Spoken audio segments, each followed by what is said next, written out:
पश्चिम बंगाल चुनाव की सरगर्मियां तेज है। टीएमसी और बीजेपी के बीच जबरदस्त रस्साकसी है पश्चिम बंगाल की सत्ता हासिल करने के लिए।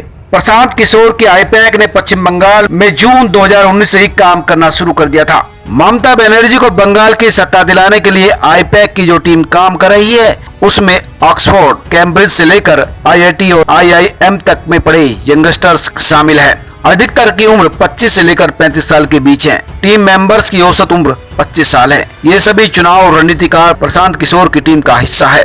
आईपैक ने पश्चिम बंगाल में जून 2019 से ही काम करना शुरू कर दिया था। इस टीम की सलाह पर ही कई कैंपेन टीएमसी ने लॉन्च किए। कैंडिडेट्स की घोषणा भी आईपैक के सजेशन पर ही की गई। उनके ही सजेशन को ममता बनर्जी ने तवज्जो दी। जिन कैंडिडेट्स का परफॉर्मेंस खराब था, उनका टिकट काट दिया गया। आईपैक के एक मेंबर बताते हैं कि हमारी टीम में लगभग हर राज्य से कोई ना कोई सदस्य है। अलग अलग प्रोफेशन के लोग हैं। नैनो टेक्नोलॉजी को समझने वाले, कानून को समझने वाले और जर्नलिज्म बैकग्राउंड के भी ढेरों लोग हैं। उनका कहना है कि अलग अलग प्रोफेशन के लोग हैं, तभी हमें अलग अलग विचार मिलते हैं, जिससे कोई एक अच्छा आइडिया निकल पाता है। पहले कुछ फॉरेनर्स भी टीम में थे। हालांकि पश्चिम बंगाल में जो टीम काम कर रही है, उसमें कोई फॉरेनर्स नहीं है। खास बात यह है कि आईपैक में वर्किंग किसी कंपनी की तरह नहीं, बल्कि एक कॉलेज की तरह है। मतलब अपने हिसाब से आइए, अपने हिसाब से जाइए। बस आपका जो प्रोजेक्ट है उसे समय पर पूरा कीजिए, बाकी और कोई बंदिश नहीं है। पश्चिम बंगाल में कुल 294 विधानसभा सीटें हैं। इनमें सभी में आईपैक के मेंबर्स मौजूद हैं। कहीं 3 तो कहीं 4। ये लोग स्थानीय उम्मीदवार के साथ मिलकर काम कर रहे हैं। उन्हें जनता का फीडबैक देते हैं, सोशल मीडिया कैंपेन रन कराते हैं, गवर्नमेंट की स्कीम लोगों तक पहुंचाने का काम करते हैं। साथ ही जो कैंपेन पूरे प्रदेश में लॉन्च किए जा रहे हैं या रन किए जा रहे हैं, उन्हें अपने एरिया में रन कराते हैं। इन टीम में कई ऐसे मेंबर्स भी हैं जिन्होंने दिल्ली विधानसभा चुनाव में भी प्रशांत किशोर के साथ काम किया था। गौरतलब है कि प्रशांत किशोर ही अरविंद केजरीवाल के भी रणनीतिकार थे।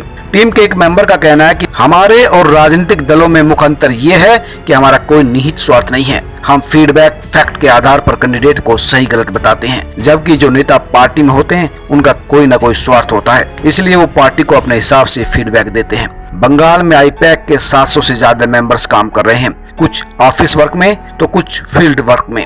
आईपैक के कहने पर ही ममता बनर्जी ने द्वारे सरकार प्रोग्राम लॉन्च किया था, जो काफी हिट रहा। इसके अलावा बांग्लार गर्वो ममता यानी बंगाल का गौरव ममता भी प्रोग्राम लॉन्च किया गया था। यह एक पब्लिक आउटरीच प्रोग्राम है। इसका मकसद राज्य में 2.5 करोड़ से ज्यादा लोगों को दीदी से जोड़ना है। 2 मार्च से शुरू हुआ ये कैंपेन 10 मार्च तक चलेगा। पार्टी के 75,000 से ज्यादा नेता, 5 लाख जमीनी कार्यकर्ता और 21,000 से ज्यादा मीटिंग करेंगे। पूरे बंगाल में 41,000 किलोमीटर की यात्रा का लक्ष्य है। इस कैंपेन के तहत पार्टी का टारगेट 2.5 करोड़ लोगों तक पहुँचना है। इसके अलावा दीदी के बोलो का मतलब है अपनी बहन को बोलो। इस प्रोग्राम के तहत लोग अपनी शिकायत ऑनलाइन दर्ज करा सकते हैं। टोल फ्री नंबर के जरिए सरकार को अपना सजेशन दे सकते हैं। इसमें पार्टी लीडर्स गांव में जा रहे हैं, ग्रामीणों के साथ भोजन कर रहे हैं। इसमें कम से कम 10,000 गांवों को कवर करने का लक्ष्य रखा गया है। एक दूसरा प्रोग्राम है दीदर दूत। दरअसल ये एक मोबाइल एप्लीकेशन है।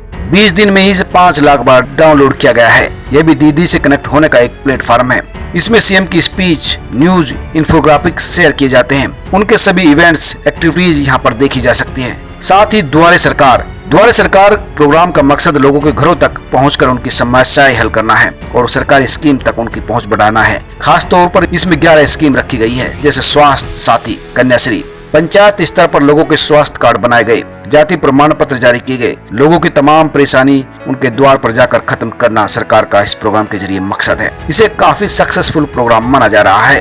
यानी प्रशांत किशोर की आईपैक पूरी मेहनत कर रही है कि कैसे भी दीदी को दोबारा सत्ता में लाया जाए। वहीं दूसरी ओर बीजेपी ने अपनी पूरी ताकत झोंक रखी है कि किसी भी तरह से दीदी के हाथ से सत्ता छीनी जाए। सब्सक्राइब करें, लाइक करें और अपने दोस्तों के साथ शेयर भी करें।